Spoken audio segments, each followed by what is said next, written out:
जय श्री श्याम भक्तों।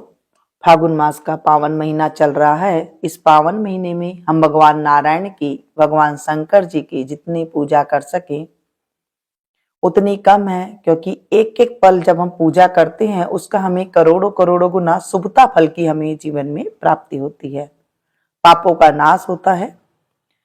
फागुन का महीना जप तप होम पूजा पाठ अगर हम करते हैं उससे हमारे जीवन में सुगमता आती है। आप इस एक महीने में अगर पूजा पाठ करते हैं, जप तप करते हैं, योग करते हैं, साधना करते हैं, तो आप देखेंगे एक महीने बाद आपके जीवन में बहुत कुछ सा बदल गया है, रौनक आ गई है। अगर आपका मन खुश नहीं रहता है इस महीने में, क्योंकि सर्दी गर्मी बराबर सी रहती है,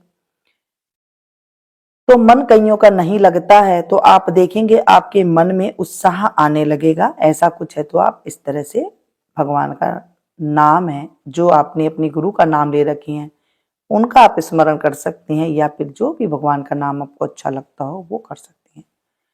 आज हम फागुन मास के चौथे अध्याय का पाठ का स्मरण करेंगे, जो भगवान विष्णु को अति प्रिय है,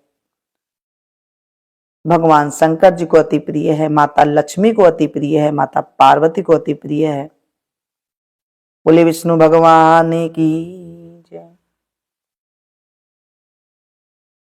हरि सुंदर नंद मुकुंद हरि नारायण हरि ओम।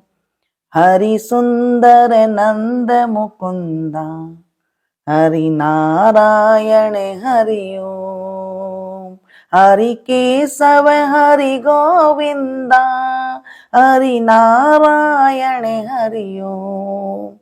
हरि केशव हरि गोविंदा हरि नारायण हरि ओम।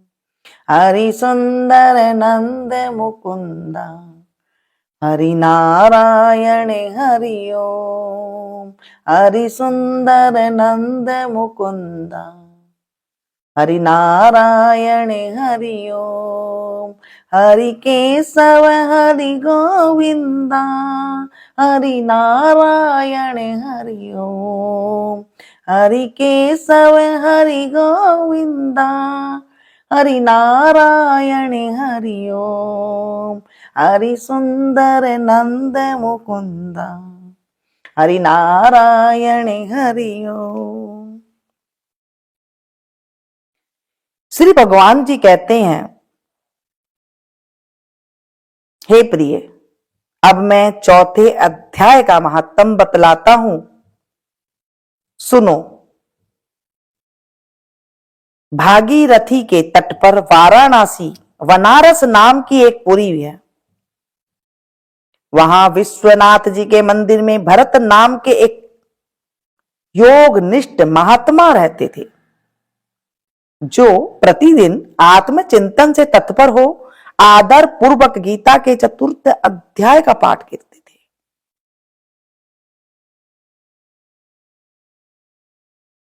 उनके अभ्यास से उनका अंतकरण निर्मल हो गया था। वे शीत उष्ण आदि द्वंद्व से कभी व्यथित नहीं होते थे। एक समय की बात है, वे तपोधन नगर की सीमा में स्थित देवताओं का दर्शन करने की इच्छा से भ्रमण करते हुए नगर से बाहर निकल गए। वहां वेर के 2 वृक्ष थे, उन्हीं की जड़ में विश्राम करने लगे। एक वृक्ष की जड़ में उन्होंने अपना मस्तक रखा था और दूसरे वृक्ष के मूल में उनका एक पैर टिका हुआ था। थोड़ी देर बाद जब वे तपस्वी चले गए, तब बेर के वे दोनों वृक्ष 6 दिनों के भीतर सूख गए। उनमें पत्ते और डालियां भी नहीं रह गई थी। तत्पश्चात वे दोनों वृक्ष कहीं ब्राह्मणों के पवित्र ग्रह में 2 कन्याओं के रूप में उत्पन्न हुए। वे दोनों कन्याएं जब बढ़कर 7 वर्ष की हो गई थी, तब एक दिन उन्होंने दूर देश से घूमकर आते हुए भरत मुनि को देखा। उन्हें देखते ही वे दोनों उनके चरणों में पड़ गई और मीठी वाणी में बोली, मुने, आपकी ही कृपा से हम दोनों का उद्धार हुआ है। हमने बेर की योनि त्याग कर मानव शरीर प्राप्त किया है। उनके इस प्रकार कहने पर मुनि को बड़ा विस्मय हुआ। उन्होंने कहा, पुत्रियों, मैंने कब और किस साधन से तुम्हें मुक्त किया था? साथ ही यह भी बताओ कि तुम्हारे बेर के वृक्ष होने में क्या कारण था, क्योंकि इस विषय में मुझे कुछ भी ज्ञात नहीं है। तब वे कन्याएं पहले उन्हें अपने बेर हो जाने का कारण बतलाती हुई बोली, मुनि, हे मुनि, गोदावरी नदी के तट पर चिन्न पाप नामक एक उत्तम तीर्थ है, जो मनुष्य के पुण्य प्रदान करने वाला है। वह पावनता की चरम सीमा पर पहुंचा हुआ है। उस तीर्थ में सत्य तपा नामक एक तपस्वी बड़ी कठोर तपस्या कर रहे थे। वे ग्रीष्म ऋतु में प्रज्वलित अग्नियों के बीच में बैठते थे। वर्षा काल में जल की धाराओं से उनके मस्तक के बाल सदा भीगे ही रहते थे तथा जाड़ों के समय जल में निवास करने के कारण उनके शरीर में हमेशा रोंगटे खड़े रहते थे। वे बाहर भीतर से सदा शुद्ध रहते थे। समय पर तपस्या करते तथा मन और इंद्रियों को संयम में रखते हुए परम शांति प्राप्त करके आत्मा में ही रमण करते थे। वे अपनी विद्वता के द्वारा जैसा व्याख्यान करते थे, उसे सुनने के लिए साक्षात ब्रह्मा जी भी प्रतिदिन उनके पास उपस्थित होते थे और प्रश्न करते थे। ब्रह्मा जी के साथ उनका संकोच नहीं रह गया था, अतः उनके आने पर भी वे सदा तपस्या में मग्न रहते थे।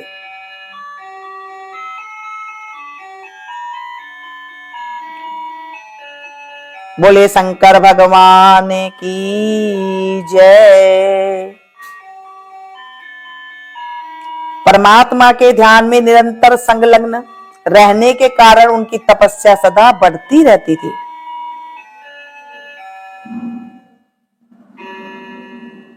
सत्य तपा को जीवन मुक्त के समान मानकर इंद्र को अपने समृद्धिशाली पद के संबंध में कुछ भय हुआ। तब उन्होंने उनकी तपस्या के सैकड़ों विघ्न डालने आरंभ किए। अप्सराओं के समुदाय से हम दोनों को बुलाकर इंद्र ने इस प्रकार आदेश दिया, तुम दोनों उस तपस्वी की तपस्या में विघ्न डालो जो मुझे इंद्र पद से हटाकर स्वयं स्वर्ग का राज भोगना चाहता है। इंद्र का यह आदेश पाकर हम दोनों उनके सामने से चलकर गोदावरी के तीर पर, जहां वे मुनि तपस्या करते थे, आई।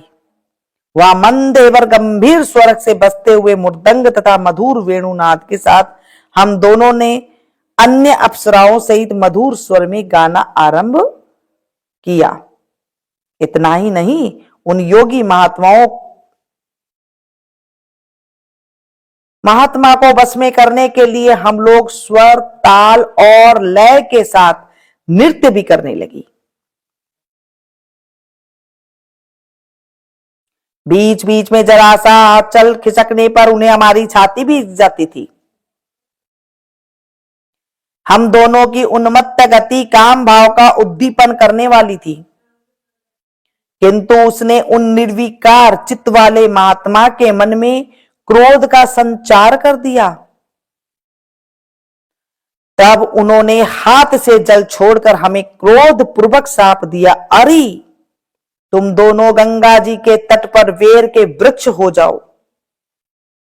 यह सुनकर हम लोगों ने बड़ी विनय के साथ कहा, महात्मन, हम दोनों पराधीन थी, अतः हमारे द्वारा जो दुष्कर्म बन गया है उसे आप क्षमा करो, क्षमा करो।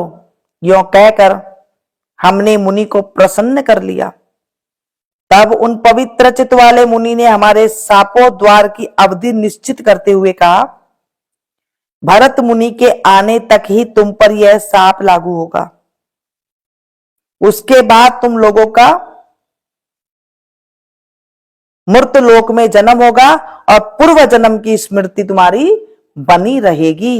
हे मुने, जिस समय हम दोनों बेर वृक्ष के रूप में खड़ी थी, उस समय आपने हमारे समीप आकर गीता के चौथे अध्याय का जप करते हुए हमारा उद्धार कर दिया था।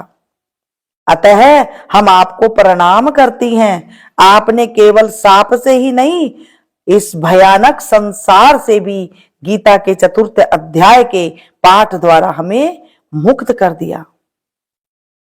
बोलिए विष्णु भगवान की जय।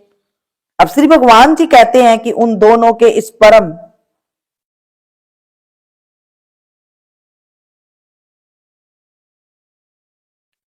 प्रकार कहने पर मुनि बहुत ही प्रसन्न हुए और उनसे पूजी तो विदा लेकर जैसे आए थे वैसे ही चले गए, तथा वे कन्याएं भी बड़े आदर के साथ प्रतिदिन गीता के चतुर्थ अध्याय का पाठ करने लगी, जिससे उनका उद्धार हो गया।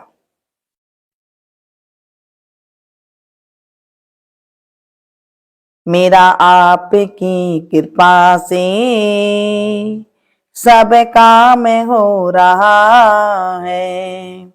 मेरा आपकी कृपा से सब काम हो रहा है। करते हो तुम कन्हैया, मेरा नाम हो रहा है। करते हो तुम कन्हैया, मेरा नाम हो रहा है। मेरा आपकी कृपा से सब काम हो रहा है। मेरा आपकी कृपा से सब काम हो रहा है। हे प्रभु, आज हमने आपके फागुन मास के महात्म का स्मरण किया है। इस कथा में कोई त्रुटि हो गई तो हमें माफ करना, अधूरी हो तो उसे पूरी करना, पूरी हो तो उसे स्वीकार करना। हे मेरे प्रभु, हे मेरे नारायण, इस कथा को जो सुने सुनाए हुंकारा भरे, उनके जीवन से भी पापों का नाश करना। बोले विष्णु भगवान की जय।